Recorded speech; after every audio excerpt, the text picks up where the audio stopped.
I think we were built purely on Skype, essentially. You were built purely on Skype. Wow. Skype and maybe some text messages, occasional phone calls. But I was sitting in my bedroom, blogged about the idea, asked techies to get in touch with me. Someone sent me a wireframe of an email, a Kenyan developer in Atlanta. I was like, that's what I'm thinking of. Someone else helped me register the domain name in DC.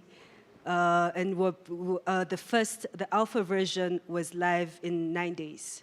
Without a meeting, no whiteboard, no discussion. We just stuck it out there, and then we've kept iterating from that.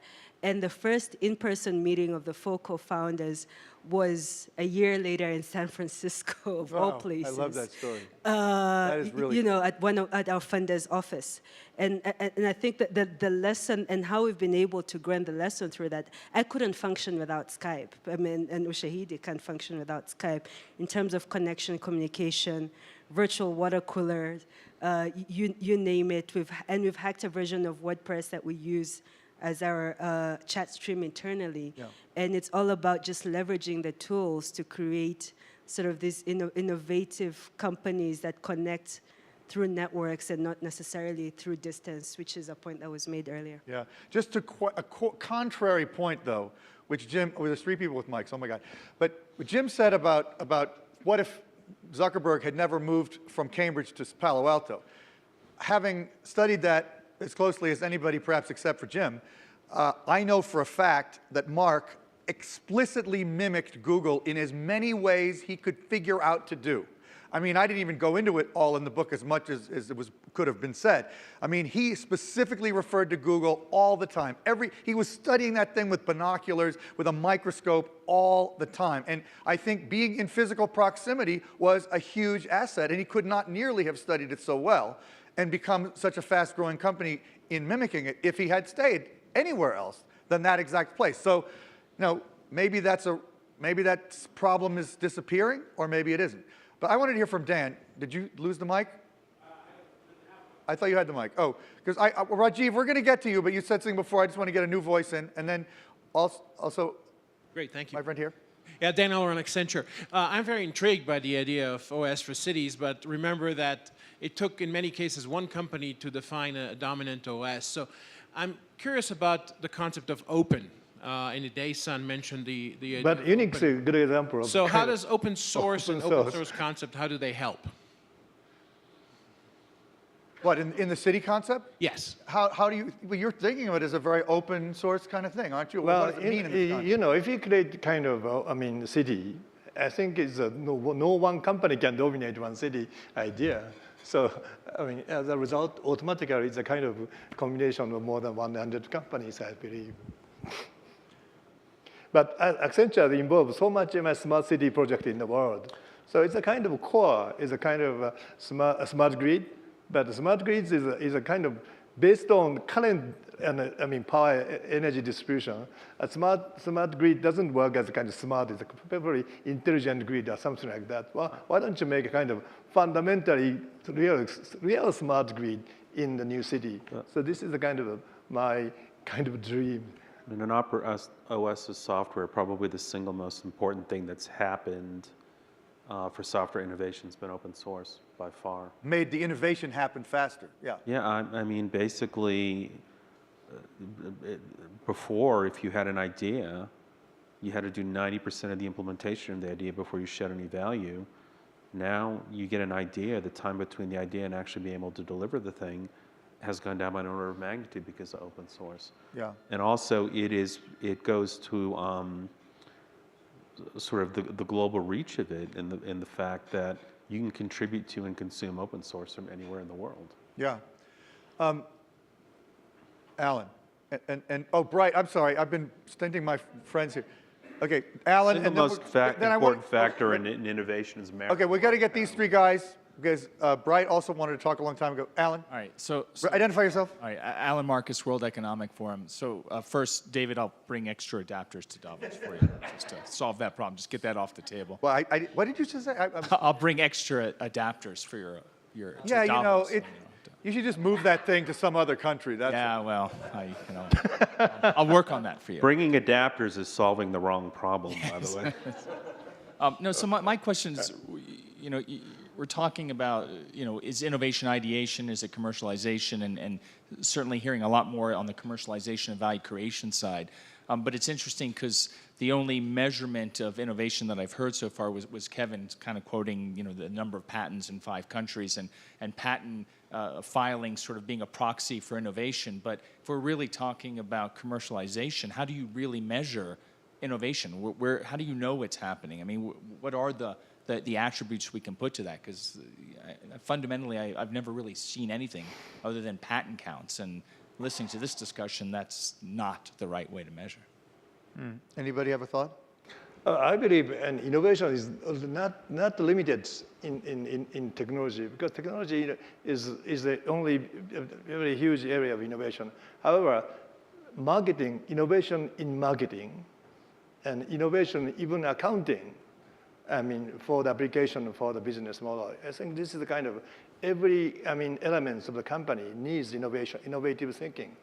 If you limit to technology innovation only, how there's a kind of progress of a society? The predominant factor in patent generation isn't innovation. It is IP protection, the ability to cross-license, protect freedom of action. It tends to be driven by IP law, and that's why it's so dominant in some of these areas. But what you said before about seeing so much innovation even inside CA and marketing or finance or whatever, if you tie that to this notion of dissatisfaction that we heard before, that's sort of what we mean by this techonomic mindset, is apply that to everything, because you're going to have to, because you're going to be competing with other people who are doing accounting better than you if you don't keep changing your accounting, because accounting, like everything else, is going to be changing all the time. But look at the example of the financial industry made a lot of innovative idea for the lead collapse of the world. Nobody's perfect. Yeah. Okay, Bright. Okay, so Bryce Simmons from Ghana. I just wanted to make this point, and that is touching, first of all, on the question David asked about whether universities are critical to seeding innovation. There was a time that systems of innovation was a very well-established literature. In the 80s, you had Lundvall and all these people, and it was pretty well studied. And I think the one piece of knowledge or insight that came across was that in every instance, you need to have a cluster. And that cluster has to be such that there's more internal competition than, in reference to the competition with the external or the surrounding host. So clusters like the Milan fashion cluster is a very good example. You don't have a university involved there, but they make the best fashion designs ever. Or in the United Kingdom, you can look at Savile Row. In Israel, you can look at the Israeli Defense Force, and the fact that Israel is one of the greatest representative countries on the NASDAQ, for instance. And these are interesting dynamics, because clusters then also seem to counterposit the point about open source innovation. So okay, but wait a minute. You live in Accra, right? Yes. So what cluster are you part of? Well, no, seriously, we've had mechanical clusters for quite a while, garages. So, for instance, until most vehicles began to use electronic systems, it was quite easy for people, and there's a whole maker fair movement around the world now talking about, open source hardware and the rest of it. People who had no training whatsoever, had never been to school, could repair your BMW with amazing exactitude. They could do everything because they had clusters of these mechanical shops all over the sector. Right, but you're a medical-related NGO startup, right? Yeah. But there can't be a cluster of those where you are, is all I'm saying, right? Yeah, that's an important point. That's why I'm asking, how does that affect the open source part of it? Because we do know that clusters, which tend to be different from the surrounding community, have a strong impact on innovation. And you've seen that with the Israeli Defense Force, with the Milan fashion cluster, and so many other clusters around the world. And so how does that affect this notion that is gaining prominence about open source and crowdsourcing? Well, since Rajiv's nodding and he wanted to talk a long time ago, do you have a thought about that? I think the point was made before that it's not just the hardware, it's the software, it's the people around, it's the expertise, it's the sharing of information, which really matters. And if it's ultimately shared just electronically or you need the physical connection is a debate we can have, which now I can use as a springboard to the point I wanted to make. Go right ahead. So on this cluster theory, which has been well studied, you know, how many high-tech cluster policy initiatives are there out there? We can, you know, Kuala There's a lot. Lumpur, Singapore, exactly. Yeah. Every city. And, you know, Qatar, tries. you know, and it will Barcelona continue. had a big thing for a while. Right. So, and most of them are going to fail. And why are they going to fail?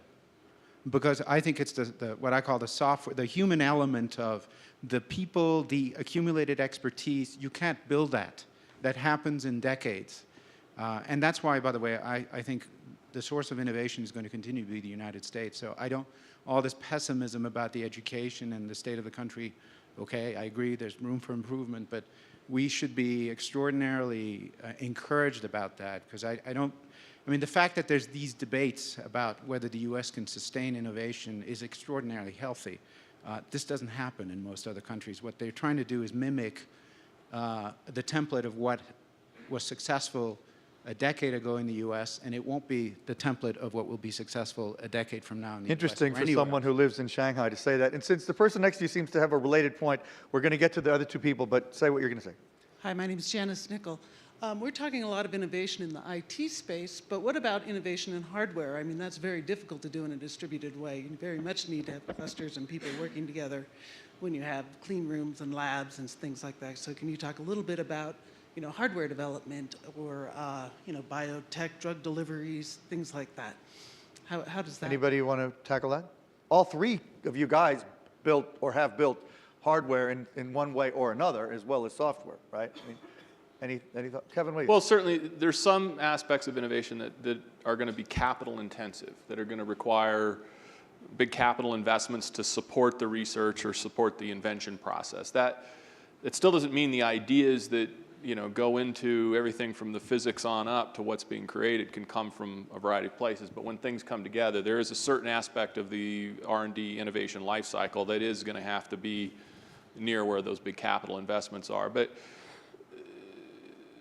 you know, in some ways, there's more opportunities to innovate that don't require big capital investments today than there was 20 years ago, just as the economy has shifted from more of a manufacturing economy to more of a tech, whether it's biotech, information technology, or green tech. Did you say? In computer hardware, a lot of the innovation, there are companies who have an innovative business model, which is to fabricate the innovative ideas of other people that are nowhere near where they are.